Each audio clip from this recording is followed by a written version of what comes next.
It was exciting. It was a little bit of going in and thinking, oh, how are the guys going to treat me and things like that. But it was like the perfect situation.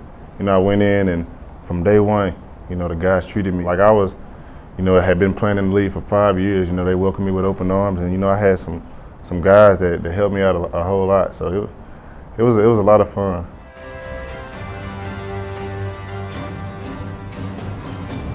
It was how much time is put into it.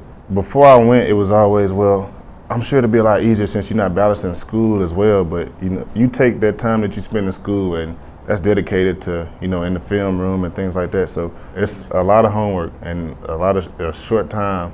They'll give you, a playbook that's about as big as an encyclopedia and tell you here you have to learn this by, a certain date, and they expect you to know it because then you'll get out there and everybody else will know it. It's a lot of veteran guys and they've seen a lot, over their career. So it's things that I used to could get away with, playing at Tulsa that I couldn't get away with there. And I learned a lot from, veteran guys who tell me things like, you sit heavy. When you lean this way, I know you're run blocking, or when you sit like this, I know you're running the route. So it's just little stuff like that.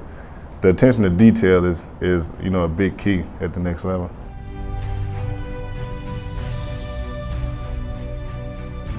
It was having those coaches there every day that would strain me and push me hard every day. Taught me how to things like facing adversity, getting there and pulling my hamstring as early as I did in the camp. And not only that, but pulling it and then for them to bring 2 other guys in, right after I do it. At the same time, it'd have been easy to get down on myself, but I was always taught, everything happened for a reason. So I believe it just made me stronger. I was taught, how to bounce back from those situations, and I believe it helped me at the next level.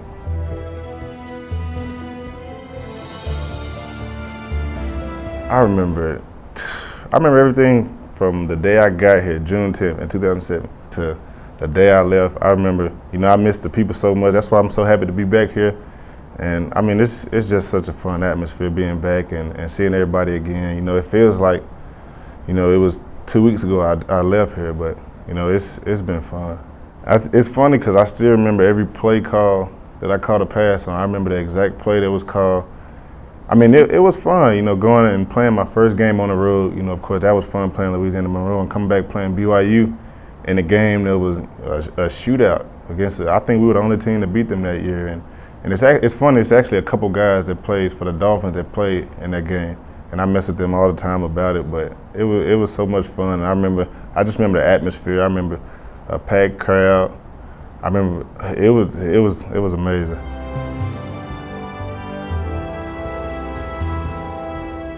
It was just, I guess, handling things on and off the field.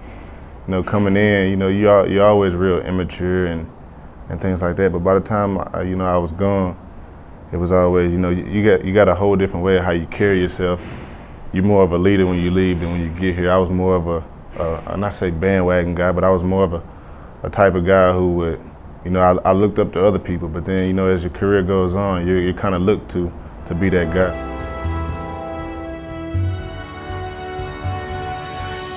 That was big. Coming in, I didn't know what position exactly I would play, but to move me around a lot, it's something that's worked out, real well, and it's something I actually enjoy doing. And it would have been easy for after my freshman year for my coaches to say, we're satisfied with where you are, so we'll just keep you, running pass routes, take you out on run plays. But they were always trying to get me to be that complete player, and that way, it'll prevent tendencies, whether I'm in there just on pass plays and things like that. So they were always pushing me to become that better player at, run blocking and things like that, and it goes a long way.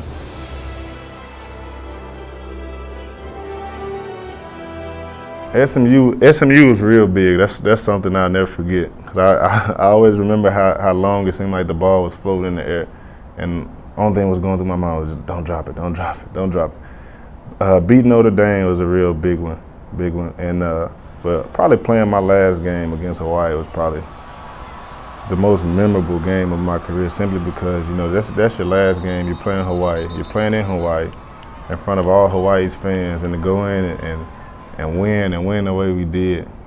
After that, the week we had was big. Kind of like your first one. You always remember your first, and then you always remember your last one.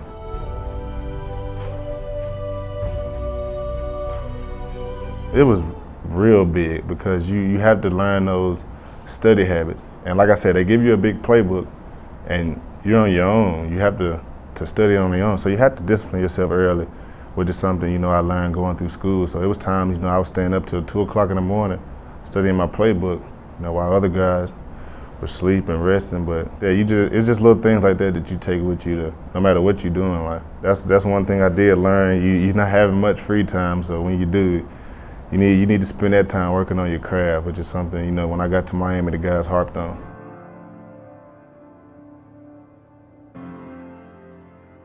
I'll never forget any coach. I love Bill Blankenship to death. He was my position coach for 3 years.